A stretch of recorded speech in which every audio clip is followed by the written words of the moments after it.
నమస్కారం డిఆర్టీవీ న్యూస్ కి స్వాగతం. హెడ్లైన్ చూద్దాం.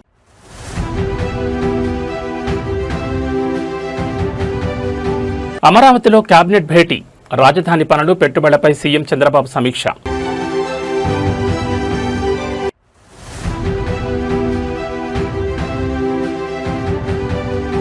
పాలనలో ఏఐ విప్లవం, సంక్షేమ పథకాల పర్యవేక్షణకు కృత్రిమ మేధ వినియోగం.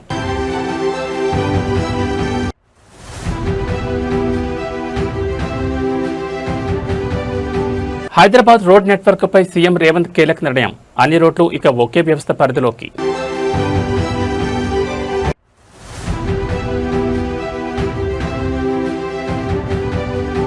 త్యాగాల పునాదులపై తెలంగాణ ఉద్యమం, జయశంకర్ సార్ మార్గదర్శనంపై ప్రత్యేక విశ్లేషణ.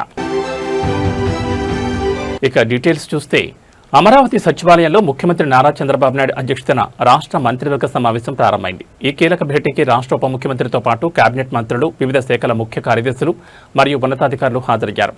ఈ సమావేశంలో రాష్ట్రంలో అమలు జరుగుతున్న పలు సంక్షేమ పథకాలు, కొత్త పరిశ్రమల కేటాయింపులు మరియు రాజధాని అమరావతి నిర్మాణ పనుల వేగవంతంపై ముఖ్యమంత్రి చంద్రబాబు ప్రధానంగా చర్చించనున్నారు. వివిధ శాఖల పరిధిలోని కీలక ప్రతిపాదనలకు కేబినెట్ ఈరోజు ఆమోదముద్ర వేయనుంది. ముఖ్యంగా రాష్ట్రంలో పెట్టుబడులు, నిరుద్యోగ నివారణకు సంబంధించిన నూతన విధానాలపై కూడా చర్చ జరగనున్నట్లు సమాచారం. రాష్ట్రంలో నీటిపారుదల ప్రాజెక్టుల పురోగతి, వర్షాకాలంలో తలెత్తే పరిస్థితులు, రైతులకు విత్తనాలు, ఎరువుల సరఫరా అంశాలపై సీఎం ఆయా శాఖల అధికారులతో సమీక్షించనున్నారు. పాలనాపరమైన కీలక మార్పులతో పాటు రాష్ట్ర ఆర్థిక స్థితిగతులపై కూడా ఈ భేటీలో చర్చించనున్నారు. సమావేశం ముగిసిన అనంతరం కేబినెట్ నిర్ణయాలను ప్రభుత్వం అధికారికంగా వెల్లడించనుంది.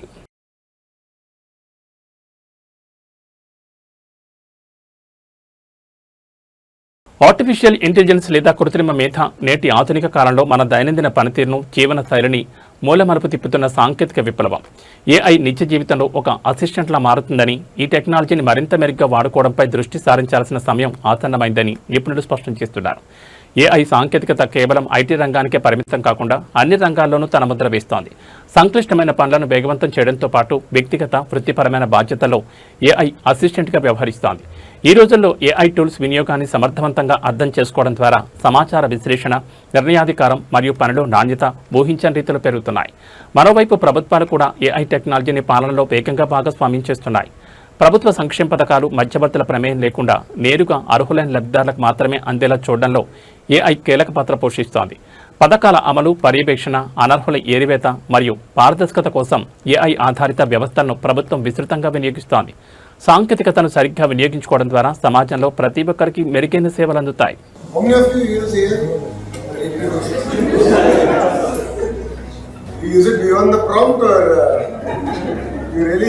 You've really harnessed the value here.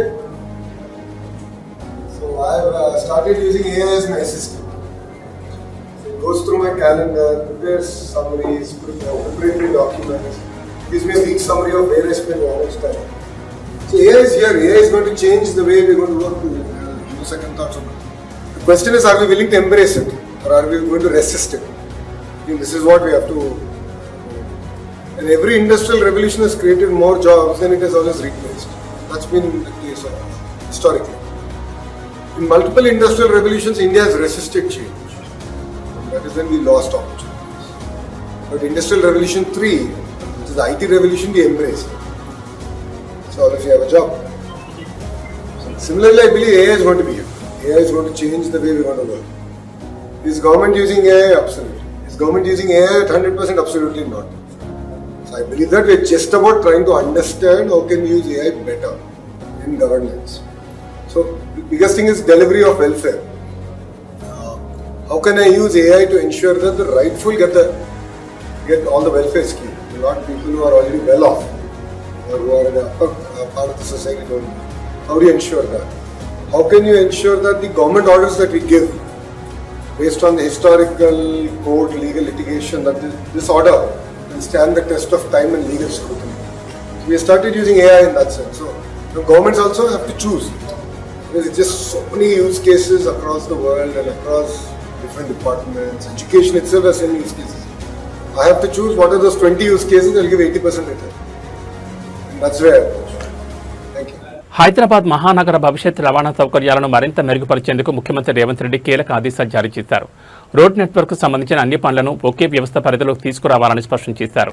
MCR హెచ్ఆర్డీలోని బోధి పెబిలియన్లో హెచ్ఎండిఏ హెచ్ఆర్డీసీఎల్ అధికారులతో సీఎం సమీక్ష నిర్వహించారు. ఈ సమీక్షలో ఓఆర్ఆర్, రీజనల్ రింగ్ రోడ్, ఫ్లైఓవర్లు, అండర్ పాస్ల నిర్వహణను ఒకే గుడుకుంది తేవాలని ఆదేశించారు. ఓఆర్ఆర్ నిర్వహణ సరిగా లేకపోవడం, వాహనాల నిలుపుదలతో జరుగుతున్న ప్రమాదాలపై ఎప్పటికప్పుడు పర్యవేక్షణ ఉండాలన్నారు. కొంగరకలా నుంచి భారత్ ఫ్యూచర్ సిటీ వరకు చేపట్టిన రేడియల్ రోడ్ 1 పనులను డిసెంబర్ 9 నాటికి పూర్తి చేయాలని స్పష్టమైన డెడ్లైన్ విధించారు. Budvel trumpet interchange, Banjara hills నుంచి శిల్పా లేఅవుట్, ఎలివేటెడ్ కారిడార్ పనులను త్వరితగతిన ప్రారంభించాలని సూచించారు. రోడ్ల విస్తరణకు అవసరమైన భూసేకరణ, ల్యాండ్ పోలింగ్లో మధ్యవర్తుల జోక్యం అస్సలుండకూడదని, టీడీఆర్ జారీ కోసం ప్రత్యేక కమిటీ వేయాలని స్పష్టం చేశారు. రోడ్ల నాణ్యత, ఇరువైపుల పచ్చదనం విషయంలో రాజీ పడొద్దని హెచ్చరించారు. గ్రేటర్ హైదరాబాద్ రోడ్ల నెట్వర్క్ రూపురేఖలు మార్చేలా ప్రభుత్వం వేగంగా అడుగులు వేస్తోంది.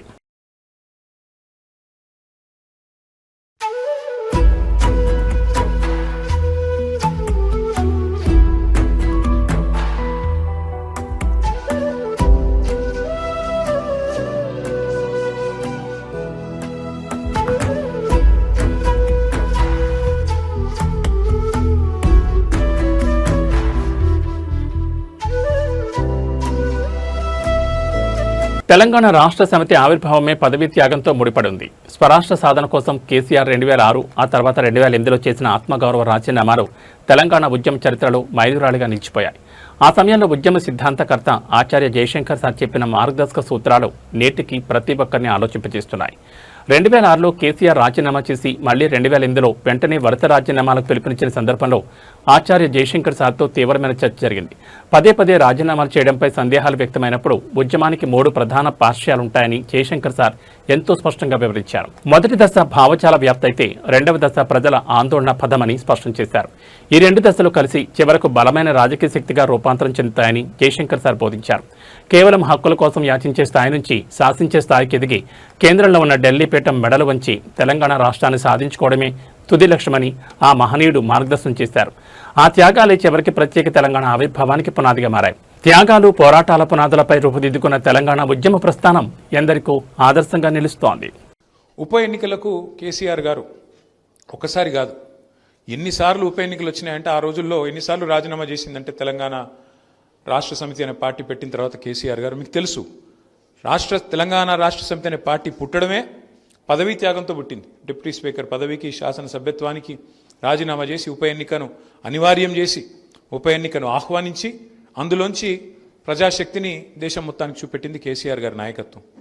కానీ రాజీనామాలు రిపీటెడ్గా అవుతూ ఉన్నాయి. 2006లో, 2008లో అయినప్పుడు నేను అడిగిన సార్ని, సార్ రెండోసారి ముఖ్యంగా 2008లో రాజీనామా చేసినప్పుడు కేసీఆర్ గారు, నేను జయశంకర్ సార్తో కొద్దిసేపు వాదం పెట్టుకున్నా. మళ్ళీ ఎందుకు రాజీనామా చేయాలి సార్, మొన్ననే చేస్తాం కదా 2006లో, సార్ ఎందుకు చేయాలి కేసీఆర్ సారు అన్న. అంటే ఆయన గొప్ప మాట అన్నాడు, గుర్తుపెట్టుకో రాము, ఉద్యమానికి 3 పార్శ్వాలు ఉంటాయి. మొదటి పార్శ్వం సెన్సిటైజేషన్, భావజాల వ్యాప్తి. అది నిరంతరం జరుగుతూ ఉండాలి. భావజాల వ్యాప్తి అంటే తెలంగాణకు జరుగుతున్న అన్యాయం పట్ల చర్చ జరుగుతూ ఉండాలి. రెండవ దశ, రెండవ పార్శ్వం యాజిటేషన్, ఆందోళనాపథం. ఎప్పుడు సందర్భం వస్తే ఎప్పుడైనా, ఇప్పుడు ఉదాహరణ కిందాక పెద్దలు చెప్పినట్టు నిరంజన్ రెడ్డి గారు, నాగార్జున సాగర్ ఎడమ కాలువ మీదనేమో లిఫ్టులు మన రైతులు మెయింటైన్ చేయాలి, కుడి కాలువ మీద మాత్రం ప్రభుత్వం మెయింటైన్ చేయాల్సి వస్తుంది అన్నప్పుడు కోదాడ నుంచి హాలియా దాకా ఆ రోజు కేసీఆర్ గారు పాదయాత్ర చేయడం జరిగింది. సో అట్లా ఆందోళన పదంలో ప్రయాణం చేయడం. ఆర్డీఎస్లో అన్యాయం జరుగుతున్నది, మనకు నీళ్లు రావడం లేదన్నప్పుడు నడిగడ్డలో ఆ రోజు జోగులాంబ నుంచి కింద గద్వాల దాకా కేసీఆర్ గారు పాదయాత్ర చేసినారు. 2001-2 నేను చెప్పేది. అట్లా ఆందోళన పదంలో పోవాల్సి వచ్చినప్పుడు పోవాలి. మూడవది democratisation, sensitisation, agitation, democratisation. Democratisation అంటే ఏంటి? ఈ ఆందోళనని, ఈ భావజాల వ్యాప్తిని అల్టిమేట్గా ఒక రాజకీయ శక్తిగా మలిచి, ఓట్ల రూపంలో మలిచి, సీట్ల రూపంలో మలిచి, ఆ సీట్ల ద్వారా యాచించి కాదు శాసించి ఢిల్లీ మెడలు వంచి తెలంగాణ తెచ్చుకోవాలి. ఇది కేసీఆర్ గారికి ఆయన నూరి పోసిన ఒక ఉద్యమ పంద. విజయవాడలో తీవ్ర రాజకీయ ఉద్రిక్తత నెలకొంది. ముత్యాలపాడులో మాజీ ఎమ్మెల్యే మల్లాది విష్ణు ఆధ్వర్యంలో ఏర్పాటు చేసిన వైఎస్ఆర్సీపీ దీక్షా శిబిరంపై టీడీపీ వర్గీయులు దాడి చేశారంటూ ఆ పార్టీ నేతలు మండిపడ్డారు. ఈ దాడితో పాటు రాష్ట్ర వ్యాప్తంగా జరిగిన వరుస సంఘటనలపై ఫిర్యాదు చేసేందుకు వైఎస్ఆర్సీపీ ముఖ్య నేతలు మంగళగిరిలోని డీజీపీ కార్యాలయానికి చేరుకున్నారు. విజయవాడ ముత్యాలపాడులోని వైఎస్ఆర్సీపీ దీక్షా శిబిరంపై టీడీపీ ఎమ్మెల్యే బోండా ఉమ్మ మరియు ఆయన అనుచరులు దాడులకు పాల్పడ్డారని వైఎస్ఆర్సీపీ నేతలు ఆరోపించారు. రాష్ట్ర వ్యాప్తంగా పలుచోట్ల ప్రజాస్వామ్యయుతంగా నిర్వహిస్తున్న దీక్షా శిబిరాలను లక్ష్యంగా చేసుకుని దాడులు చేస్తున్నారని మండిపడ్డారు. ఈ ఘటనలపై తక్షణమే విచారణ జరిపి నిందితులపై చర్యలు తీసుకోవాలని వారు డిమాండ్ చేశారు. వైఎస్ఆర్సీపీ అధినేత మాజీ సీఎం వైఎస్ జగన్మోహన్ రెడ్డి పర్యటనలోనూ తీవ్ర భద్రతా లోపాలు తలెత్తున్నాయని నేతలు ఫిర్యాదులో పేర్కొన్నారు. డీజీపీ కార్యాలయానికి వెళ్లిన సమయానికి డీజీపీ అందుబాటులో లేకపోవడంతో సీనియర్ పోలీసు ఉన్నతాధికారికి వైఎస్ఆర్సీపీ నేతల బృందం ఫిర్యాదు పత్రాన్ని అందజేసింది. వైఎస్ఆర్సీపీ నేతల ఫిర్యాదుపై పోలీసు యంత్రాంగం ఎలాంటి చర్యలు తీసుకుంటుందో వేచి చూడాలి.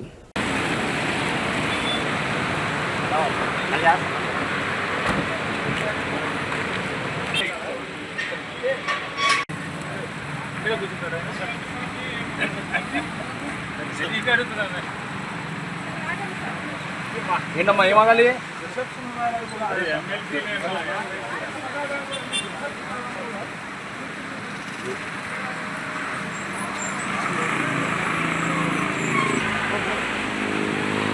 P.N. Reddy High School, recognized by Government of Telangana. Narsapur Crossroads, District Medak. Classes from nursery to 10th class.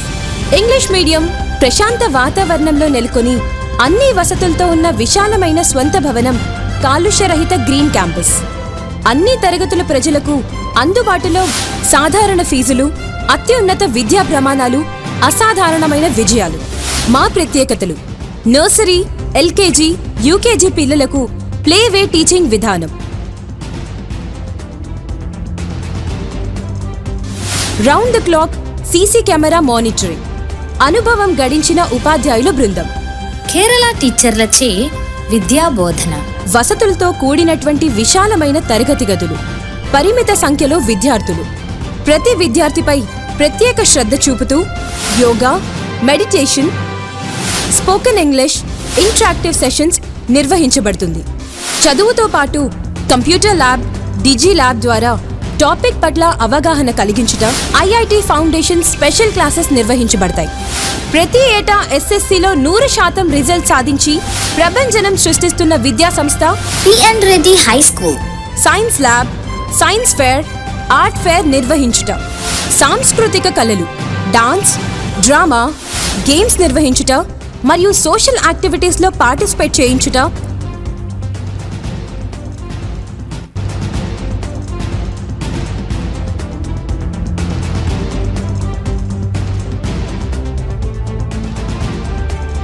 మరియు ఆరోగ్యరీత్యా మినరల్ వాటర్ ప్లాంట్ సదుపాయం, నైపుణ్యం కలిగిన డ్రైవర్స్లచే దూర ప్రాంతం విద్యార్థులకు ట్రాన్స్పోర్ట్ సదుపాయం.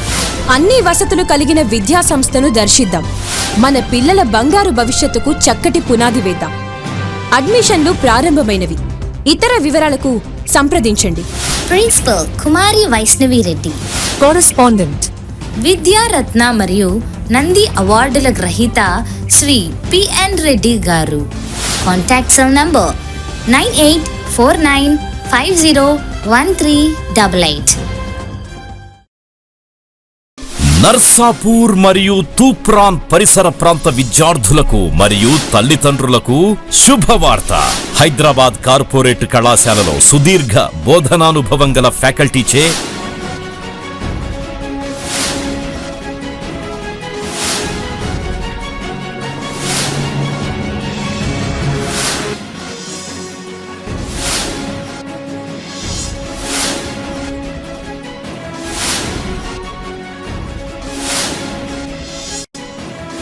బోధనలు అందిస్తూ నూతన టెక్నాలజీతో డిజిటల్ టీచింగ్ ని ప్రవేశపెడుతూ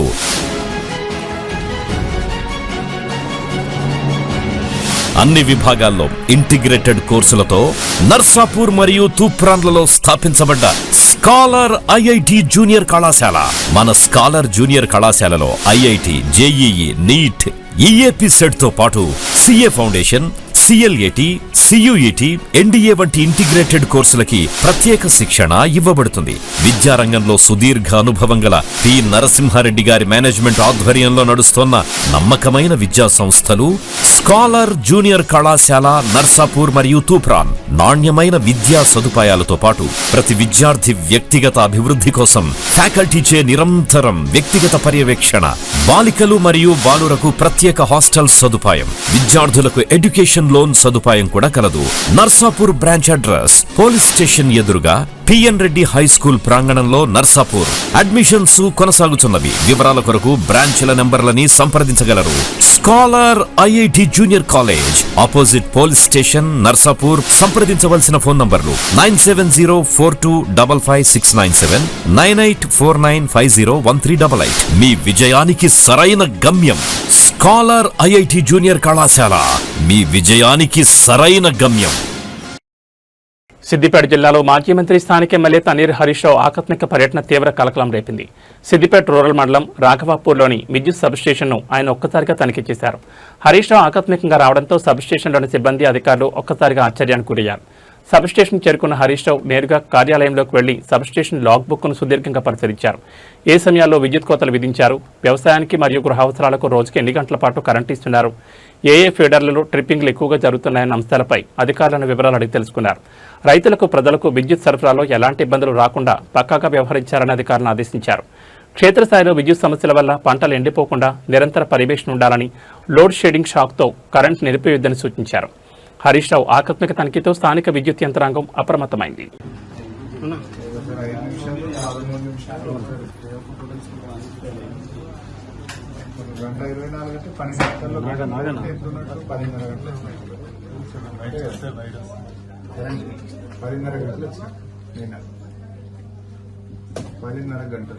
మంగళవారం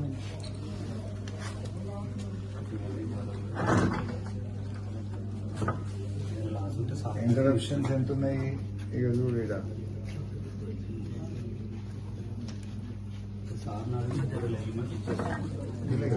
10:30 గంటలు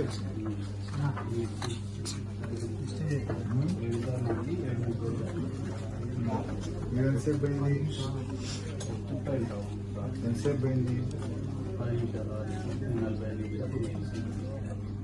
45 నిమిషాలు.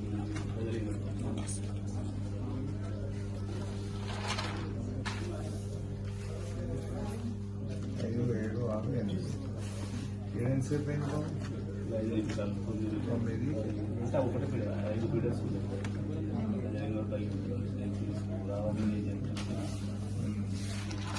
మొత్తానికి 12 గంటలు ఇస్తున్నామని చెప్తున్నారు. పోతే మధ్యలో ఇంకో గంటన్నర పోతున్నారు. పోతే 10 గంటలు, 24 గంటల కరెంటు కాస్త 10 గంటలకు వచ్చింది. ఇంకా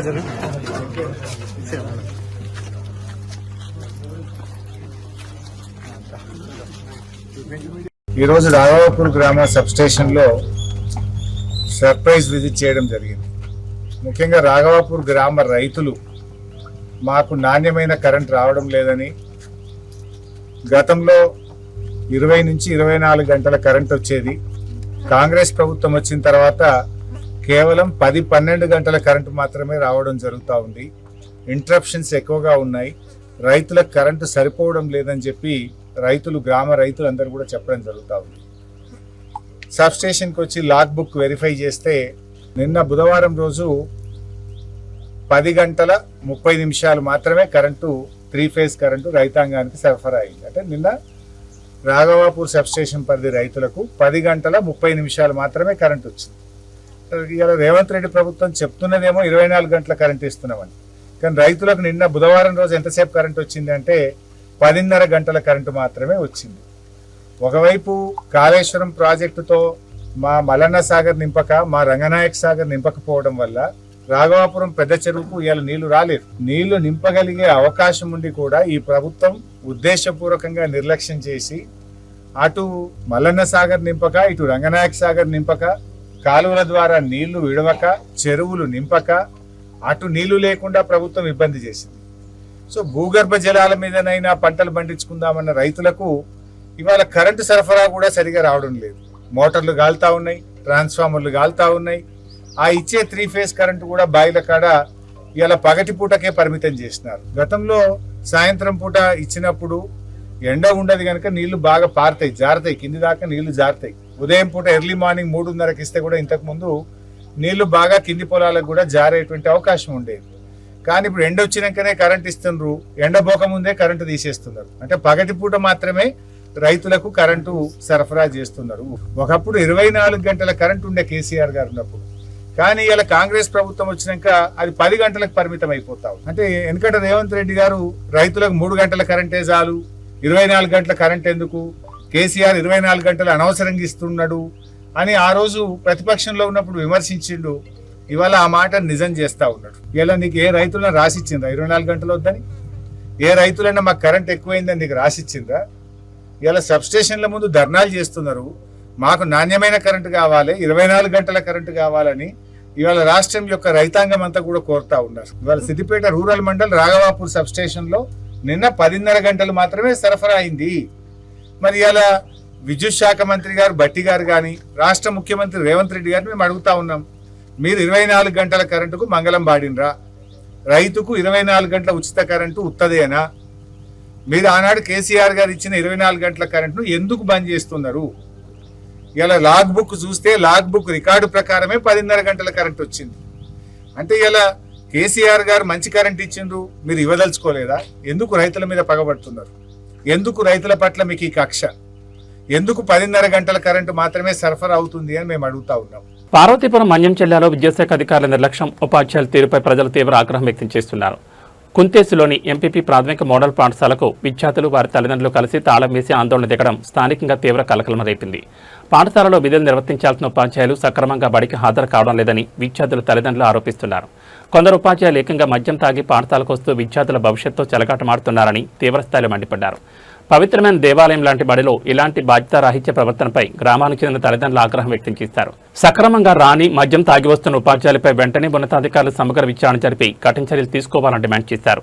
బాధ్యతారాహిత్యంగా వ్యవహరిస్తున్న వారిని తప్పించి పాఠశాలకు కొత్త ఉపాధ్యాయులను నియమించే వరకు పాఠశాల తాళాలు తీసేది లేదని భీష్మించి కూర్చున్నారు. గిరిజన ప్రాంతాల్లోని పాఠశాలలో విద్యా ప్రమాణాలు మెరుగుపరచాలని, ఈ ఘటనపై విద్యాశాఖ ఉన్నతాధికారులు తక్షణమే స్పందించాలని గ్రామస్తులు కోరుతున్నారు.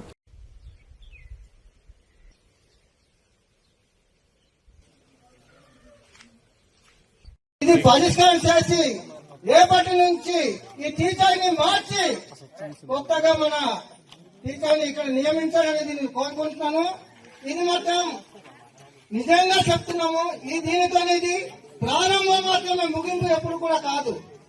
ఇది ప్రారంభిస్తున్నాము, శేషం వరకు ముగించిన వరకు కూడా మా కొంత గ్రామం నుంచి పోరాడి మా పిల్లల భవిష్యత్తు కోసం మేము ఎంతైనా త్యాగం చేస్తామనేది సభాముఖంగా కూడా మిమ్మల్ని కోరుతున్నాము. ఎందుకంటే మీకు తెలుసు ఈ పరిస్థితి ఏజెన్సీ ప్రాంతంలో ఇంత పట్టుదల మీద ఇంత బాధ మీద కూర్చున్నారంటే అది వచ్చిన పెద్దలు తెలుసుకోవాలి. ఎందుకంటే ఎప్పుడు కూడా ఈ విధంగా ఈ పరిస్థితి మాకు రాలేదు, ఇన్ని బాధ రాలేదు. కానీ మాకొద్దు మాకొద్దు మాకొద్దు మాకొద్దు మాకొద్దు మాకొద్దు తొలగించాలి తొలగించాలి తొలగించాలి తొలగించాలి తొలగించాలి తొలగించాలి తొలగించాలి తొలగించాలి తొలగించాలి తొలగించాలి మాకొద్దు మాకొద్దు మాకొద్దు మాకొద్దు చెయ్యాలి చెయ్యాలి. మహబూబాబాద్ జిల్లా కేంద్రంలోని ప్రభుత్వ ఆసుపత్రిలో సిబ్బంది తీవ్ర నిర్లక్ష్యం వెలుగుచూసింది. అనారోగ్యంతో చికిత్స కోసం వచ్చిన 4 ఏళ్ల చిన్నారికి ఏకంగా గడువు ముగిసిన మందులను పంపిణీ చేశారు. ఇంటికి వెళ్లాక దీన్ని గమనించిన బాధితుడి తండ్రి ఆసుపత్రికి చేరుకుని ఎక్స్పైర్డ్ మందులిచ్చి పిల్లాన్ని చంపేస్తారా అని సిబ్బందిని తీవ్రస్థాయిలో నిలదీశారు. మహబూబాబాద్లోని ఇందిరానగర్ కాలనీకి చెందిన మురళి తన 4 ఏళ్ల కుమారుడు ఎనోస్ రాజ్కు వాంతులు విరేచనాలు కావడంతో చికిత్స నిమిత్తం ప్రభుత్వ ఆసుపత్రికి తీసుకొచ్చారు. ఓపీలో పరీక్షించిన వైద్యులు 2 రకాల సిరప్లు రాసిచ్చారు. అందులో ఒక సిరప్ ఆసుపత్రి ఫార్మసీలో ఇవ్వగా మరొకటి బయట కొనుక్కోవాలని సిబ్బంది చెప్పారు. అయితే ఆసుపత్రిలో ఇచ్చిన సిరప్ను ఇంటికి వెళ్లి వేసేందుకు చూడగా జూన్ 2026 నాటికి ఆ మందు కాలం చెల్లినట్లు గమనించారు. వెంటనే ఆసుపత్రికి చేరుకున్న తండ్రి మురళి కాలం చెల్లిన మందులు ఎలా ఇస్తారని సిబ్బందిపై తీవ్ర ఆగ్రహం వ్యక్తం చేశారు. దీంతో సిబ్బందికి తండ్రికి మధ్య తీవ్ర వాగ్వాదం చోటు చేసుకుంది. అమాయకుల ప్రాణాలతో ఆడుకుంటున్న వైద్య ఆరోగ్య శాఖ అధికారుల నిర్లక్ష్యంపై బాధితులు మండిపడ్డారు. మందుల పంపిణీలో నిర్లక్ష్యం వహించిన వారిపై కఠిన చర్యలు తీసుకోవాలని డిమాండ్ చేశారు. ఈ ఘటనపై ఉన్నతాధికారులు విచారణ జరిపి బాధ్యులపై చర్యలు తీసుకోవాలని స్థానికులు కోరుతున్నారు.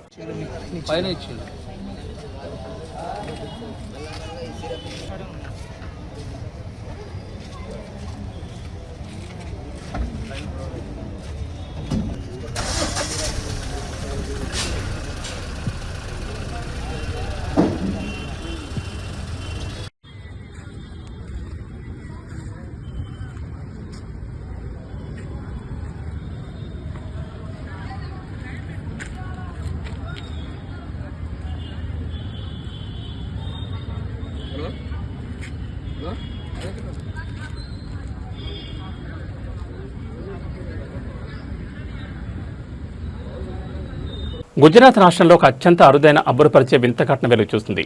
మోర్బీ జిల్లాలోని వీర్పర్దా గ్రామంలో ఓ రైతుకు చెందిన బావిలో నీరు సముద్రపు అలల మాదిరిగా ఊగుతుండడం స్థానికులను తీవ్ర ఆశ్చర్యానికి గురిచేస్తోంది. ఈ దృశ్యాలు ప్రస్తుతం సోషల్ మీడియాలో విపరీతంగా వైరల్ అవుతున్నాయి. 3 నెలల క్రితం తవ్విన ఈ బావి ఈ ఏడాది కురిసిన సమృద్ధి వర్షాలకు పూర్తిగా నీటితో నిండింది. అయితే గత ఆదివారం నుంచి బావిలో నీరు ఒక్కసారిగా మతకబారుతూ అలల మాదిరిగా పైకి కిందకు బోగడం ప్రారంభమైంది. బావిలో నీరు నిరంతరం ఇలా అలల్లా కదలడం చూసి గ్రామస్తులు, చుట్టుపక్కల ప్రజలు ఈ వింతను చూసేందుకు పెద్ద ఎత్తున తరలివస్తున్నారు. ఈ ప్రాంతంలో ఎలాంటి భూకంపాలు లేదా భూగర్భ ప్రకంపనలు నమోదు కాలేదని జిల్లా జియాలజిస్టులు స్పష్టం చేశారు. భూగర్భ శిలల మధ్య చిక్కుకున్న వాయువుపై వర్షపు నీటి ఒత్తిడి పెరగడం వల్లే నీటిలో ఈ తరహా కదలికలు ఏర్పడి ఉండొచ్చని ప్రాథమికంగా అంచనా వేస్తున్నారు. అసలు కారణాన్ని క్షుణ్ణంగా గుర్తించేందుకు భూగర్భ జల పరిశోధన సంస్థ నిపుణులతో ప్రత్యేక సాంకేతిక విచారణకు అధికారులు ఆదేశించారు. సైంటిఫిక్ రీసెర్చ్ టీం పరిశోధన తర్వాతే ఈ వింత ఘటనకు సంబంధించిన పూర్తి కారణాలు వెలుగులోకి రానున్నాయి.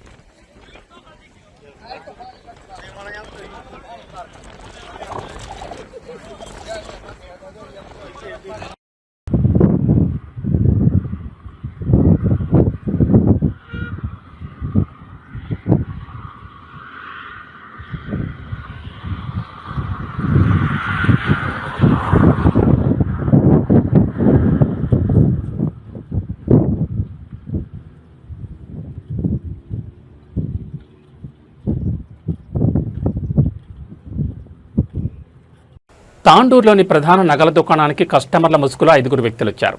నగలు కొనుగోలు చేసే వారిలా నటిస్తూ షాప్ సిబ్బందిని రకరకాల డిజైన్లు చూపించాలని అడిగారు. సిబ్బందిని నగల మోడల్స్ చూపించడంలో బిజీ చేసి వారి దృష్టి మరల్చారు. ఇదే సమయమని భావించిన దొంగలు కౌంటర్పై ఉన్న 10 గ్రాముల బంగారు గొలుసును ఎవరికీ అనుమానం రాకుండా నొక్కేశారు. తాండూరులోని ప్రధాన నగల దుకాణానికి కస్టమర్ల ముసుగులో 5 వ్యక్తులు వచ్చారు. నగలు కొనుగోలు చేసే వారిలా నటిస్తూ షాప్ సిబ్బందిని డిజైన్లు చూపించాలని ఒత్తిడి తెచ్చారు. సిబ్బందిని నగల మోడల్స్ చూపించడంలో బిజీ చేస్తూ వారి దృష్టంతా మరల్చారు. ఇక కౌంటర్పై ఉన్న 10 గ్రాముల బంగారు గొలుసును ఎవరికి అనుమానకుండా నొక్కేశారు. నగలు సర్దుకుంటున్న సమయంలో బంగారు గొలుసు కనిపించకపోవడంతో అనుమానం వచ్చిన షాప్ నిర్వాహకులు వెంటనే సీసీటీవీ ఫుటేజ్ను పరిశీలించారు. అందులో కస్టమర్లుగా వచ్చిన 5గురిలో ఒకరు గొలుసును దొంగిలించిన దృశ్యాలు స్పష్టంగా రికార్డ్ అయ్యాయి. ప్రస్తుతం ఈ సీసీటీవీ వీడియో సోషల్ మీడియాలో తీవ్రంగా వైరల్ అవుతోంది. బాధితుల ఫిర్యాదుతో రంగంలో దిగిన పోలీసులు కేసు నమోదు చేసి దర్యాప్తు చేస్తున్నారు. పండగల వేళ వ్యాపారులు, నగల షాపుల యజమానులు అపరిచిత వ్యక్తుల పట్ల అప్రమత్తంగా ఉండాలని పోలీసులు సూచిస్తున్నారు.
హైదరాబాద్ బులియన్ మార్కెట్లో ఇవాళ బంగారం ధరలు స్వల్పంగా పెరిగాయి. అంతర్జాతీయ మార్కెట్ సంకేతాలకు అనుగుణంగా బులియన్ మార్కెట్లో పసిరి బాట పట్టింది. నేటి ధరల పూర్తి వివరాలు చూస్తే హైదరాబాద్లో 24 క్యారెట్ల 10 గ్రాముల ప్యూర్ గోల్డ్ ₹160 పెరిగి ప్రస్తుతం 1,49,890 వద్ద కొనసాగుతోంది. ఇక ఆభరణాల తయారీకి ఉపయోగించే 22 క్యారెట్ల 10 గ్రాముల బంగారం ధర ₹150 ఎగబాకి 1,37,400 పలుకుతోంది. కొనుగోలుదారులు ఈ మార్పును గమనించాలని వర్తకులు సూచిస్తున్నారు. మరోవైపు వెండి ధరలు స్థిరంగా ముందంజలో ఉన్నాయి. నేడు కిలో వెండి ధర 2,50,000గా నమోదు కాగా తెలుగు రాష్ట్రాల్లోని ప్రధాన నగరాలను బట్టి, స్థానిక పన్నులు, విక్రయ ప్రాంతాన్ని బట్టి ధరల్లో స్వల్ప వ్యత్యాసాలు ఉండే అవకాశం ఉందని మార్కెట్ నిపుణులు చెబుతున్నారు.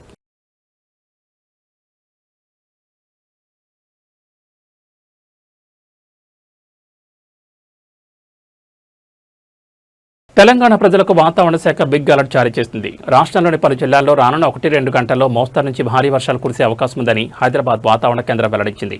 ముఖ్యంగా ఉత్తర మధ్య తెలంగాణ జిల్లాలో వర్షాల తీవ్రత ఎక్కువగా ఉండే అవకాశం ఉంది. ఐఎండీ సమాచారం ప్రకారం రానున్న 1-2 గంటల్లో హనుమకొండ, జనగామ, మహబూబాబాద్, సిద్దిపేట, సూర్యాపేట, వరంగల్ జిల్లాలో ఓ మోస్తరు వర్షాలు కురిసే అవకాశం ఉంది. ఈ జిల్లాలోని లోతట్టు ప్రాంత ప్రజలు, ప్రయాణికులు అప్రమత్తంగా ఉండాలని అధికారులు సూచిస్తున్నారు. ఇక ఇవాళ సాయంత్రం, రాత్రి వేళలో ఆదిలాబాద్, ఆసిఫాబాద్, నిర్మల్, నిజామాబాద్, మంచిర్యాల, పెద్దపల్లి, కరీంనగర్, సంగారెడ్డి, మెదక్ జిల్లాల్లో ఉరుములు, మెరుపులతో కూడిన భారీ వర్షాలు పడే అవకాశం ఉందని వాతావరణ శాఖ నిపుణులు అంచనా వేశారు. రాష్ట్రంలోని ఇతర జిల్లాల్లోనూ తేలికపాటి నుంచి ఓ మోస్తరు వర్షాలు కురిసే అవకాశం ఉంది. భారీ వర్ష సూచన ఉన్న నేపథ్యంలో అత్యవసరమైతే తప్ప బయటకు రావద్దని అధికారులు విజ్ఞప్తి చేస్తున్నారు.